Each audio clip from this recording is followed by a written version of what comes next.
welcome the two presidents.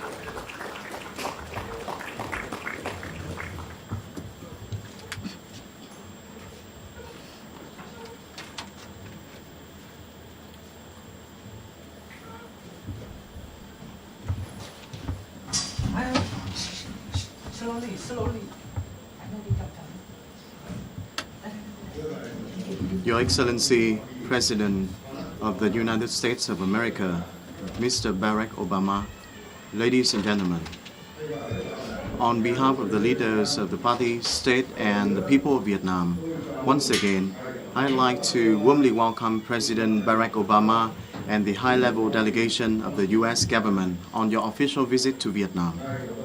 Mr. President and I had a very productive talk on bilateral relations, regional and global issues of common interest. We discussed the implementation of the joint statement on the Vietnam-U.S. Comprehensive Partnership signed in July 2013 and the joint vision statement between the two countries in July 2015, concluded between the high-level leaders of the two countries. We agreed that important progresses in bilateral relations have been made in recent years. Both sides committed to implementing the principles of respect for each other's independence, sovereignty, territorial integrity, and political regime. During President Obama's official visit, Vietnam and the U.S.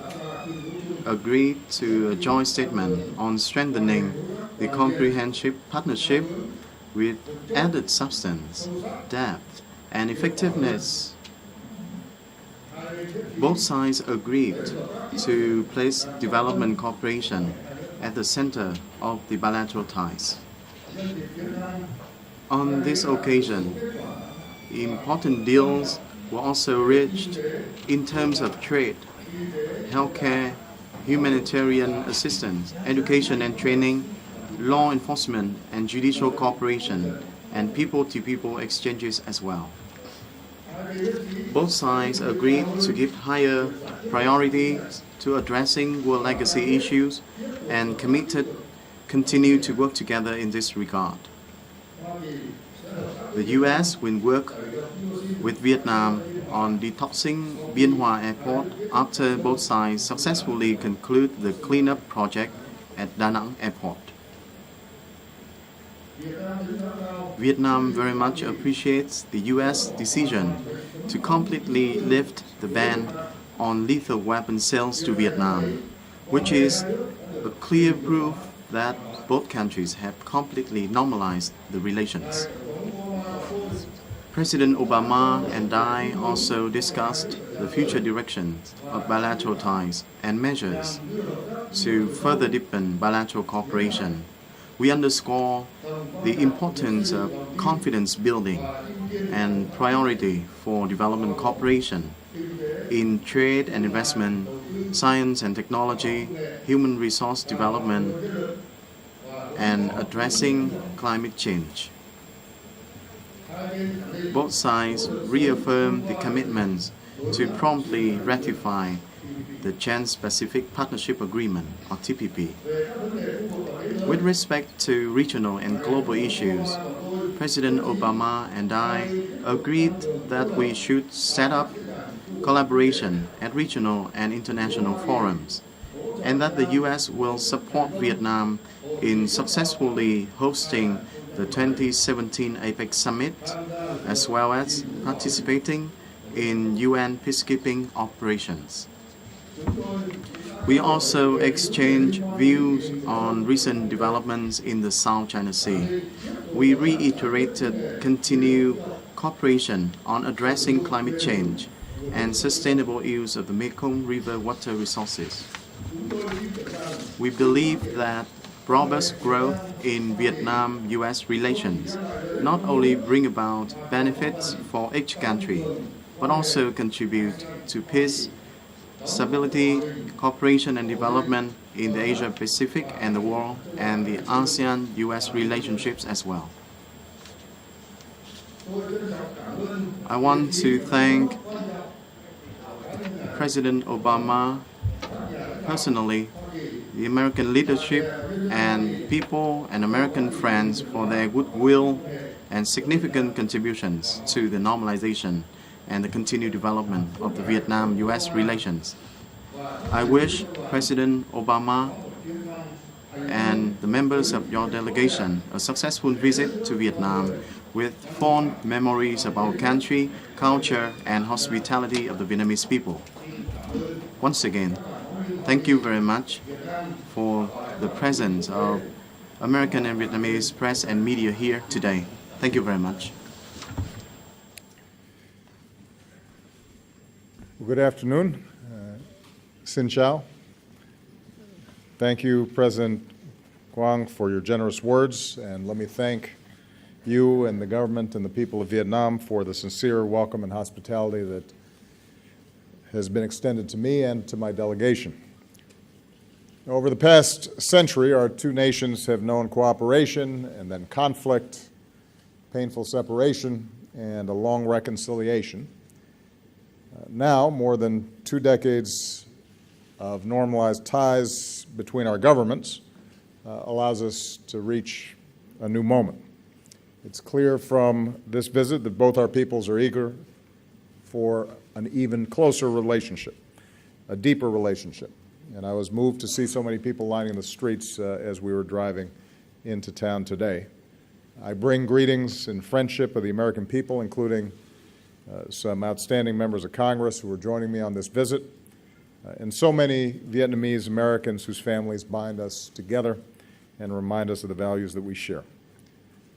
I've indicated before that one of my highest foreign policy priorities as president is to ensure that the United States continues to play a larger and long-term role in the Asia-Pacific, which is vital to our security and to our prosperity.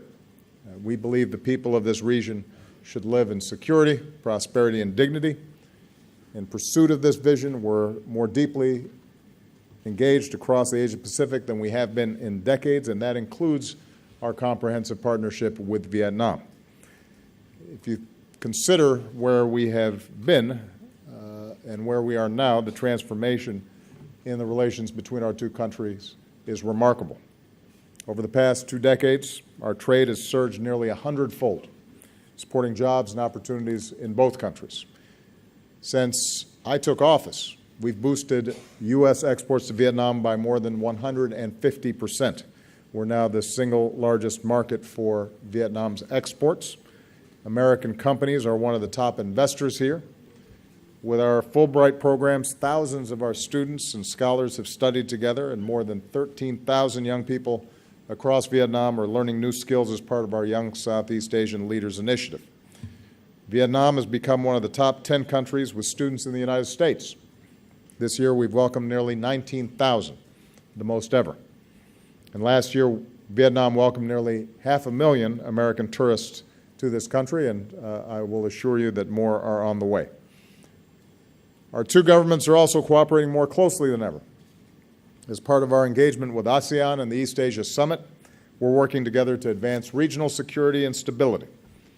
Vietnam has welcomed American Navy ships to your ports. Our militaries are conducting more exchanges and partnering on maritime security. Together, we're pursuing the Trans-Pacific Partnership, not only to support trade, but to draw our nations closer together and reinforce regional cooperation. We're doing more to meet global challenges, from preventing nuclear terrorism to promoting global health security so that outbreaks of disease don't become epidemics.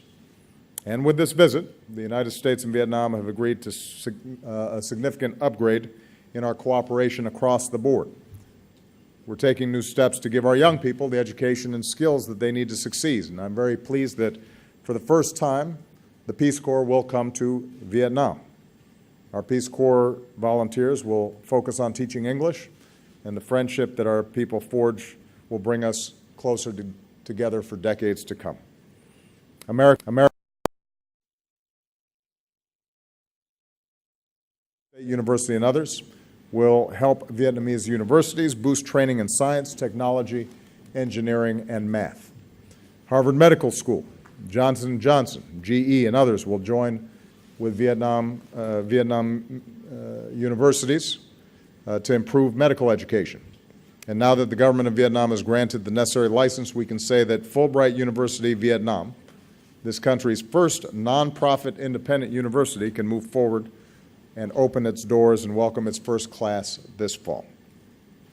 We're increasing trade. With Vietnam's announcement on multiple entry visas, it will be easier for Americans to come here and do business and travel. President Quang and I just attended a signing ceremony that many of you saw, where American and Vietnamese companies are moving ahead with the new commercial deals worth more than $16 billion. Boeing will sell 100 aircraft to Vietjet. Pratt & Whitney will sell advanced engines. GE Wind will partner with the Vietnamese government to develop more wind power. Deals like these are a win for both of our countries, helping to fuel Vietnam's economic growth and supporting tens of thousands of American jobs. We agreed to work to ratify and implement the Trans-Pacific Partnership as soon as possible, because it will support vital economic reforms here, further integrate Vietnam into the global economy, and reduce tariffs on American exports to Vietnam. And we discussed the high standards that Vietnam has committed to meet under TPP on labor, the environment, and intellectual property. And I conveyed that the United States is prepared to offer technical assistance to Vietnam as it works to fully implement these standards so that TPP delivers the benefits that our peoples expect. With regard to security, the United States will continue to do our part to address the painful legacy of war. On behalf of the American people, including our veterans, I want to thank the government and the people of Vietnam for the many years of cooperation to account for Americans missing in action. Solemn efforts that will continue together. We'll continue to help remove unexploded landmines and bombs. And now that our joint effort to remove dioxin, Agent Orange, from Da Nang Airport is nearly complete, the United States will help in the cleanup at Bien Hoa Air Base. We've agreed to continue deepening our defense cooperation, including patrol boats and training for Vietnam's Coast Guard, and to work more closely together in responding to humanitarian disasters. And I can also announce that the United States is fully lifting the ban on the sale of military equipment to Vietnam that has been in place for some 50 years. As with all our defense partners, sales will need to still meet strict requirements, including those related to human rights. But this change will ensure that Vietnam has access to the equipment it needs to defend itself, and removes a lingering vestige of the Cold War. It also underscores the commitment of the United States to a fully normalized relationship with Vietnam, including strong defense ties with Vietnam and this region for the long term. More broadly, the United States and Vietnam are united in our support for a regional order, including in the South China Sea, where international norms and rules are upheld, where there is freedom of navigation and overflight, where lawful commerce is not impeded, and where disputes are resolved peacefully through legal means in accordance with international law. I want to repeat that the United States will continue to fly, sail, and operate wherever international law allows, and we will support the right of all countries to do the same. Even as we make important progress in the ways that I've just described, there continue to be areas where our two governments disagree, including on democracy and human rights. And I made it clear that the United States does not seek to impose our form of government on Vietnam or any nation. We respect Vietnam's sovereignty and independence. At the same time, we will continue to speak out on behalf of human rights that we believe are universal, including freedom of speech, freedom of the press, freedom of religion, and freedom of assembly. And that includes the right of citizens through civil society to organize and help improve their communities and their country. We believe, and I believe, that nations are stronger and more prosperous when these universal rights are upheld. And when our two countries continue to discuss these issues as part of our human rights dialogue in a spirit of constructive and cooperative effort. And finally, the United States and Vietnam are expanding our cooperation in ways that benefit the world. Under our growing climate change partnership, we'll support Vietnam as it works to meet its commitments under the Paris Agreement. Because our two countries and others have committed to joining the agreement this year, we're within striking distance of it entering into force before anybody expected. In the meantime, we'll help communities in vulnerable regions like the Mekong Delta adapt to a changing climate and assist Vietnam's transition to a low-carbon economy. And that includes the low-carbon energy that will come from our cooperation on civil nuclear power. And as Vietnam prepares to deepen its commitment to UN peacekeeping, the United States is proud to support Vietnam's new peacekeeping training center. So again, President Quang, thank you for your hospitality. Thank you for our work together. I'm looking forward to the opportunity to visit with the Vietnamese people. Maybe I will enjoy some café soda. I believe that the relationship between the Vietnamese people and the United States can be one of the most important in this critical part of the world. And I believe that the upgrade in our ties that we've achieved today will deliver greater security, prosperity, and dignity for both of our peoples for many decades to come. Xin cảm ơn. Hai nước chúng ta cũng như là cho khu vực và thế giới trong nhiều năm tới. Thank you. Thank you, President Obama and President Quang. And now it's time for questions. The floor is open. I invite Mr. Dũng from Vietnam News Agency. I'm from the Vietnam News Agency. I have a question for President Quang. Your Excellency, could you advise us and make some comments on the notable advances in Vietnam-U.S. relations over the past 2 decades? Thank you.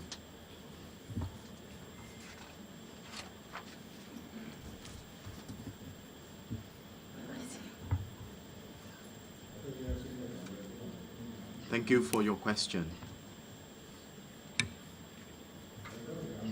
I want to affirm that over the past 2 decades, since the establishment of diplomatic relations between the two countries in July 1995, Vietnam-U.S. relations have made great strides in many fields. In terms of politics and diplomacy, Vietnam and the U.S. are former enemies turned friends. And now we are comprehensive partners.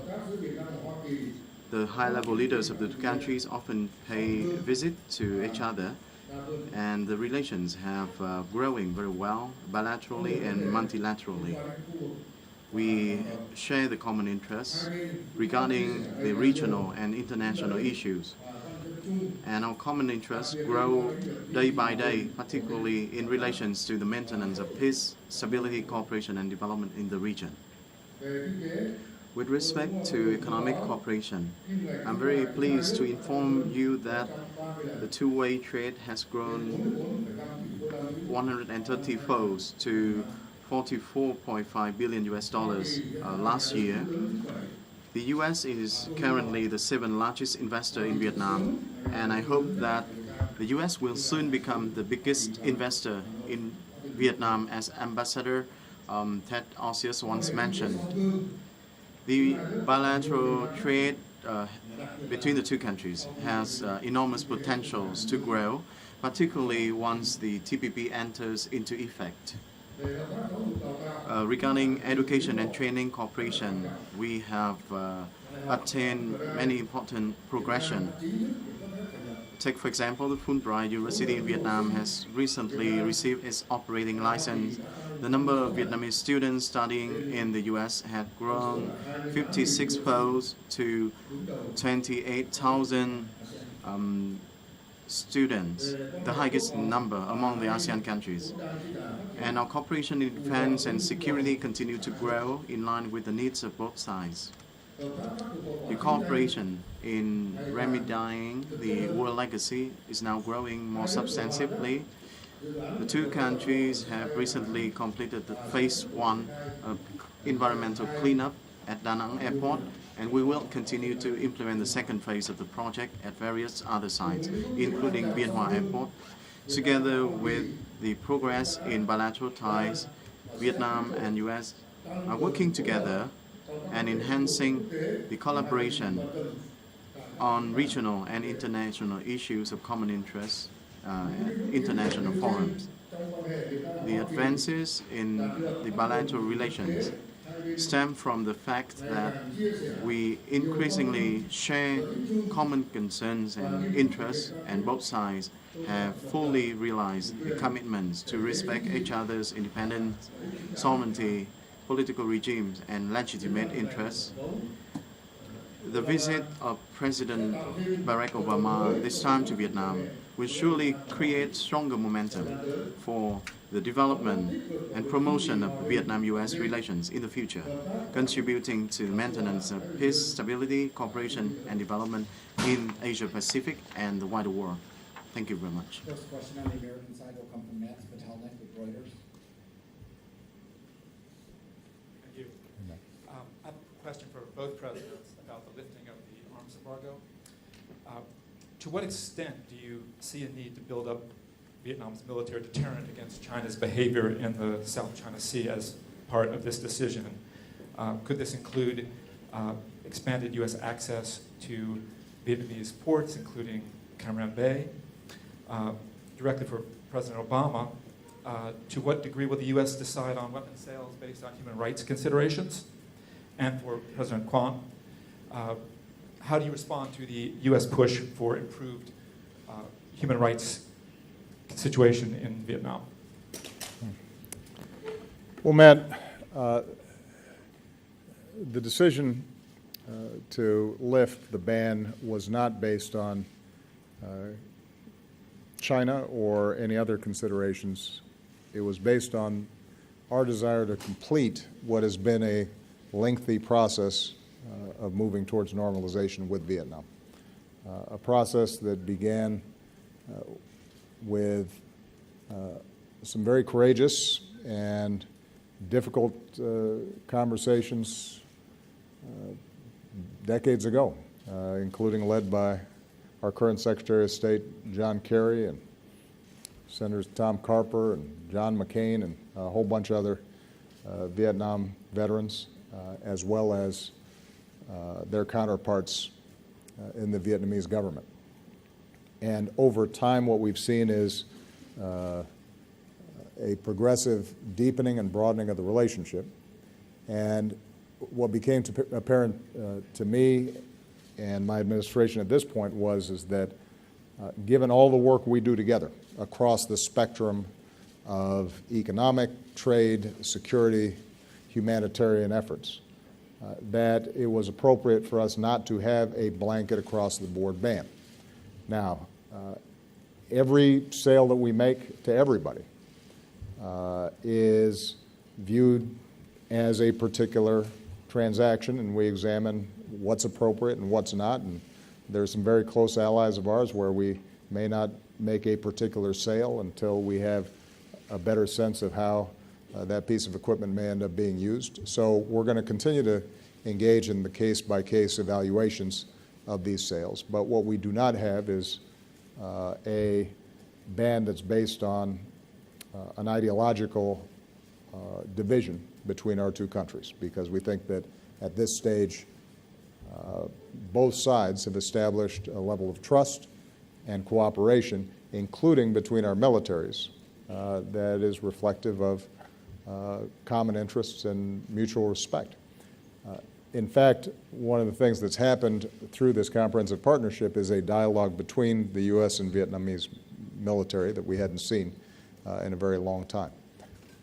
And we already have U.S. vessels that have come here to port. We expect that there will be deepening cooperation between our militaries, oftentimes around how do we respond to humanitarian disasters in this region. There may be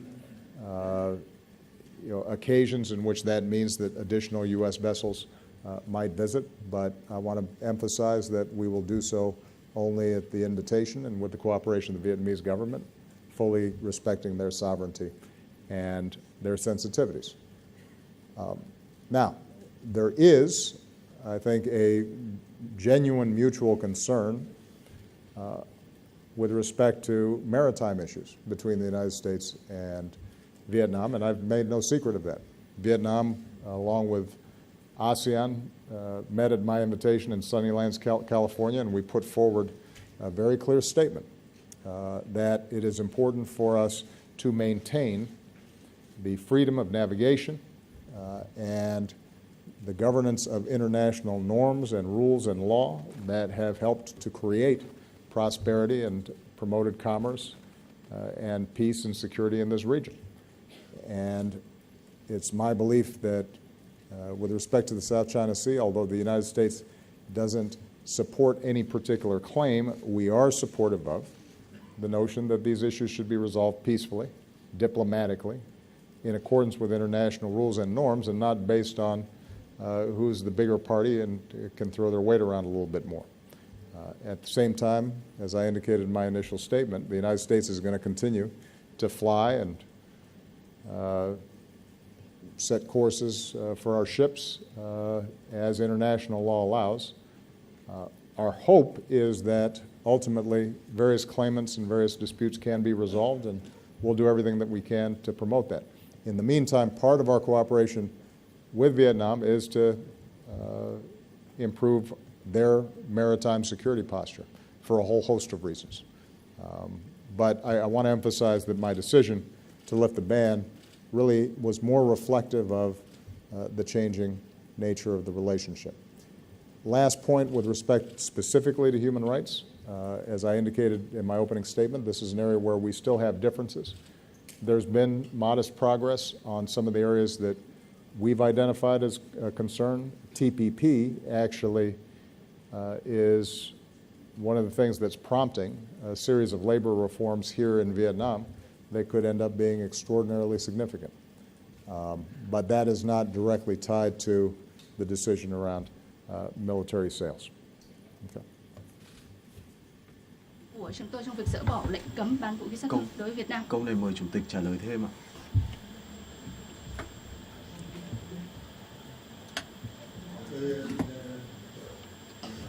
Thank you very much for the question. I just want to make some comments on the human rights cooperation in the general relations between the two countries. Excellencies, ladies and gentlemen, the consistent position and viewpoint of the Vietnamese state and government is to protect and promote human rights. This is clearly codified and stipulated in the National Constitution of Vietnam in 2013. We are now institutionalizing all the regulations into our laws and sub-law documents to respect and promote the human rights in Vietnam. Over the past 30 years of reform in Vietnam, Vietnam has achieved remarkable progress in socio-economic development, defense and security, especially in protection and promotion of human rights and the rights of every citizen in Vietnam. Those achievements have been highly recognized and appreciated by the international community. One of the examples, very good examples, to showcase Vietnam's progress, that Vietnam has been elected as a member of the UN Human Rights Council in 2014-2016. As President Obama mentioned earlier, between the two countries, Vietnam and the US, we do have some differences in some fields, and it is very easy to understand, particularly on human rights.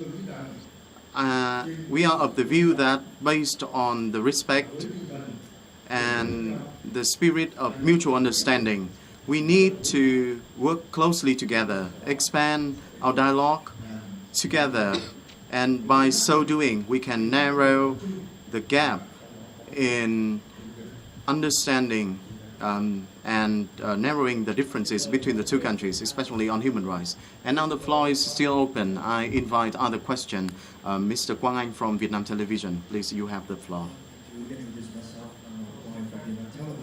Tôi xin giới thiệu, tôi là phóng viên của Đài truyền hình Việt Nam. Over 50 countries during your term as U.S. President, and Vietnam is among the last few on the list. So, what does that say about the Vietnam-U.S. relation, and how important does the U.S. view on Vietnam and its foreign policy? Thank you. Well, I would have liked to have gotten here sooner.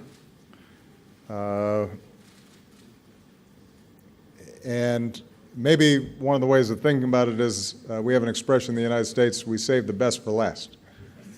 So it's a remarkable country, it's a beautiful country, and I've told the President that unfortunately when I visit, I'm usually in meetings all day long.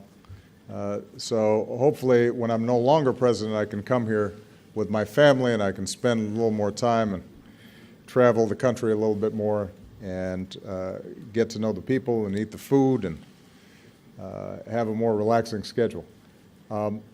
But the reason I'm here is because Vietnam is extremely important, not just to the region, but I think to the world.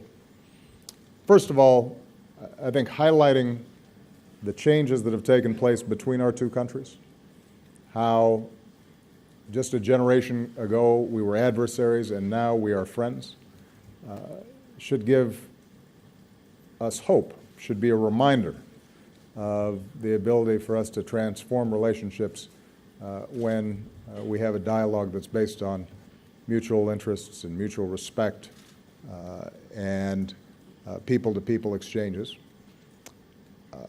Second, Vietnam is a large, vital, growing country in a large, vital, and growing region of the world. I've said this before. The Asia-Pacific region is growing as fast as any place around the world. It is a young and dynamic region. It is full of entrepreneurial spirit, and you're seeing new companies and new jobs being created constantly.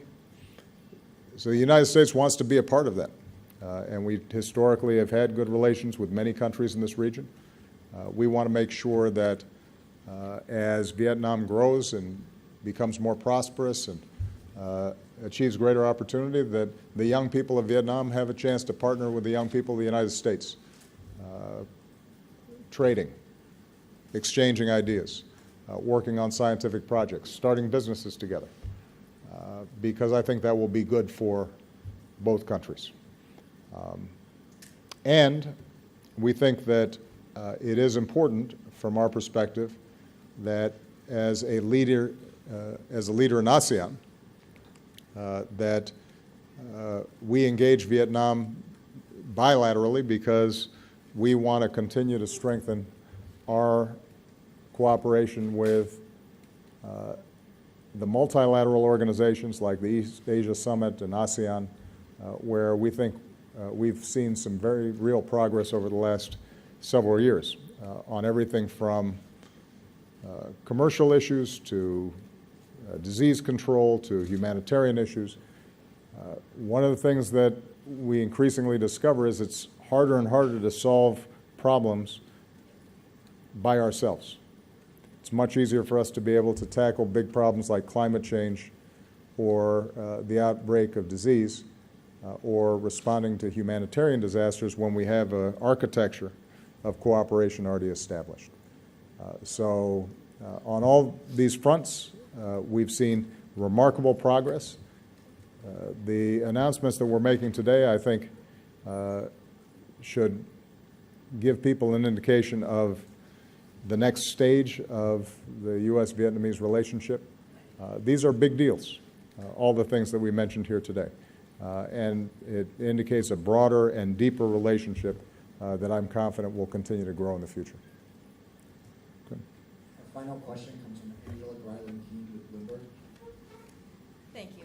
Angela. President Obama, the Trans-Pacific Partnership seems fairly stalled in Congress, and other countries are looking to follow the U.S. lead in terms of how they advance their approval of the agreement. Mm-hmm. With the deals today announced for Boeing and GE and your visit here to Vietnam, are you looking to change your strategy and how you seek approval for the Trans-Pacific Partnership in Congress?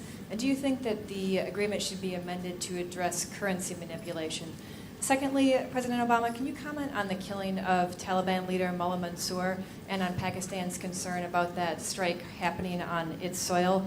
Can you also comment on whether this signals a new offensive in Afghanistan and whether you're concerned that an even more hardline leader might take his place? For President Quang, Are you concerned about the lack of enthusiasm for the Trans-Pacific Partnership in the U.S. Congress and what that means for the deal in the end? And how do you respond to China's criticism of the U.S. pursuing what China says is a one-sided, selfish agenda in Asia that risks regional peace?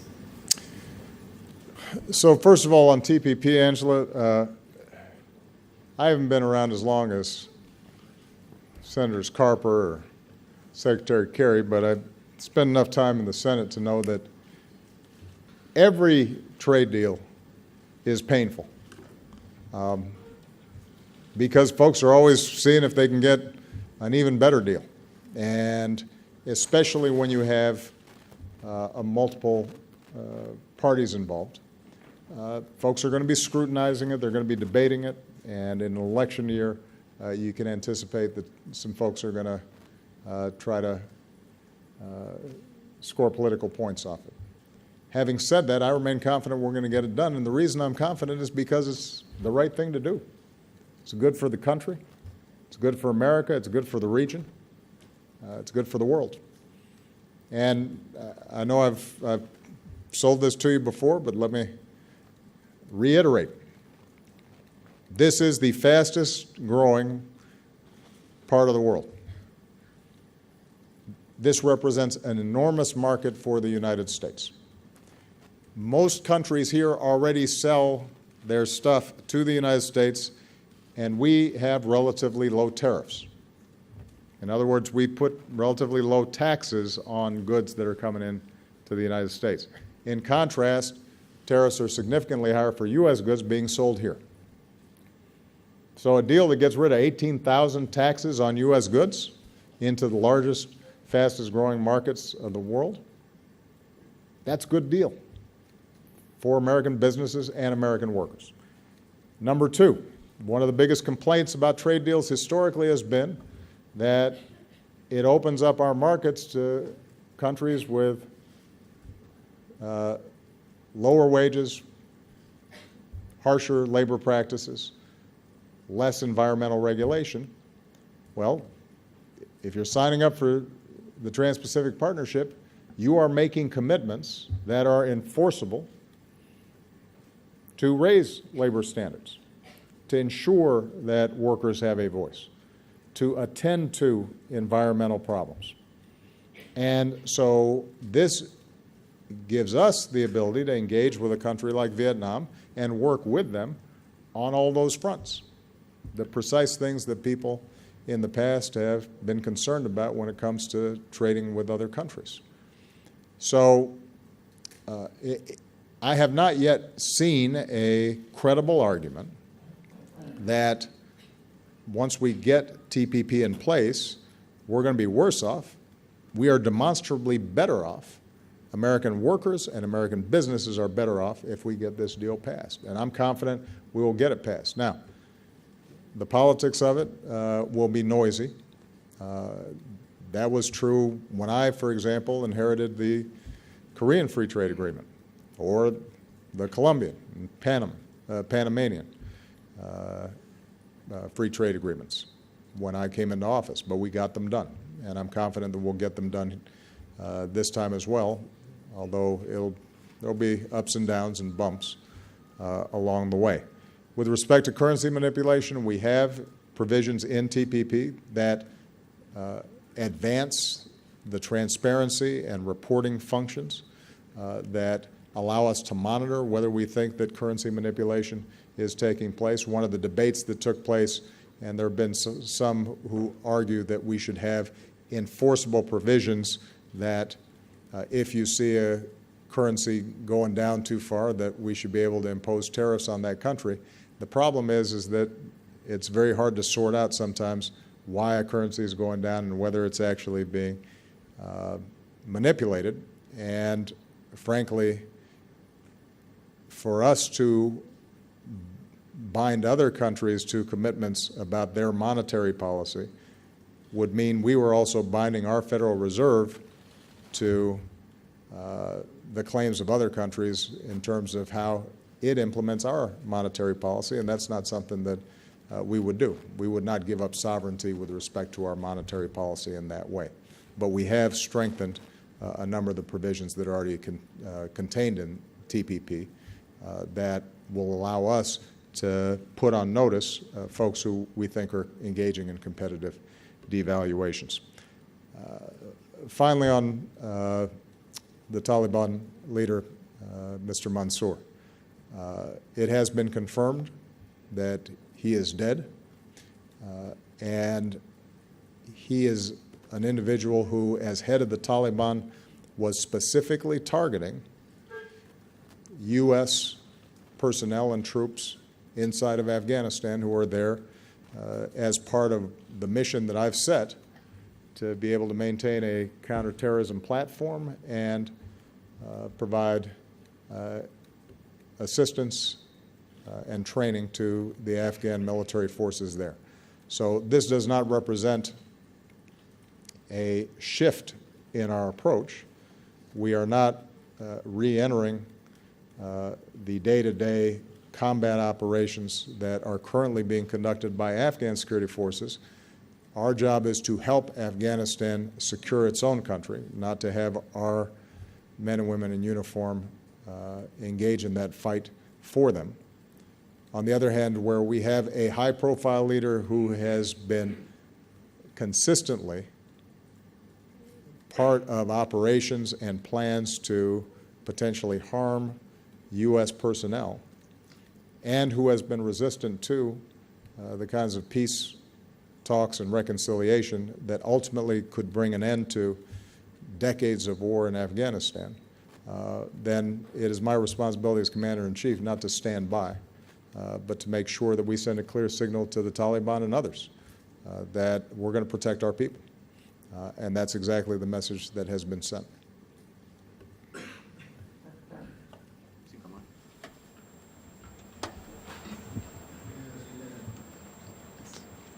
Let me respond to this question concerning the Trans-Pacific Partnership, TPP.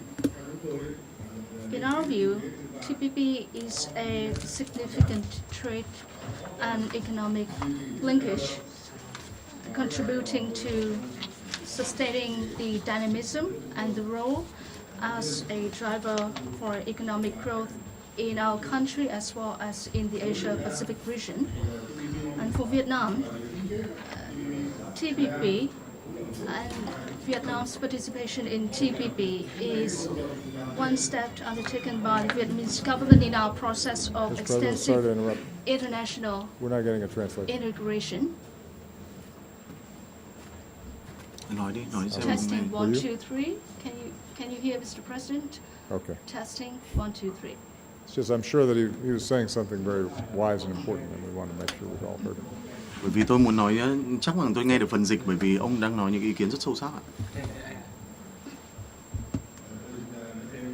So I would like to add that Vietnam, together with other TPP countries, have been making efforts to narrow differences, to promote cooperation and the spirit of mutual understanding and mutual respect. And we will try to reduce differences in the spirit of constructiveness and understanding and paying attention to one another's legitimate interests. And the finalization of TPP is also the successful outcomes of all 12 members of the TPP rather than any individual effort. And we are prepared to ratify TPP, and we stand ready to implement all the commitments under TPP.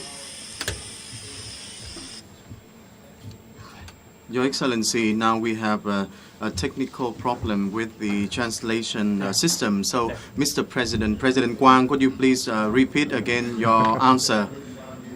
And yes, I want to reiterate my comments on the TPP. In our view, the TPP is a very significant trade and economic linkage, contributing to the sustainment of dynamism and the role as a driver of economic growth in Asia-Pacific region. As for Vietnam, TPP is a one step forward in implementation of the country's deepened and comprehensive international integration policy, which aims at promoting the national economic growth of Vietnam. Vietnam has worked together with other member countries to narrow the differences in the spirit of constructiveness, understanding, and paying due attention to one another's legitimate interests. The finalization of TPP is also the result of the endeavors from 12 members of the agreement rather than the individual effort of any single country. And Vietnam is now very actively promoting and accelerating the ratification of the TPP. And Vietnam is committed to fully implementing all the clauses and provisions of the TPP. Thank you very much, President Trần Đại Quang and President Barack Obama. Ladies and gentlemen, with that, I declare the press conference adjourned. And please stay in the room for the departure of the two presidents. Thank you very much.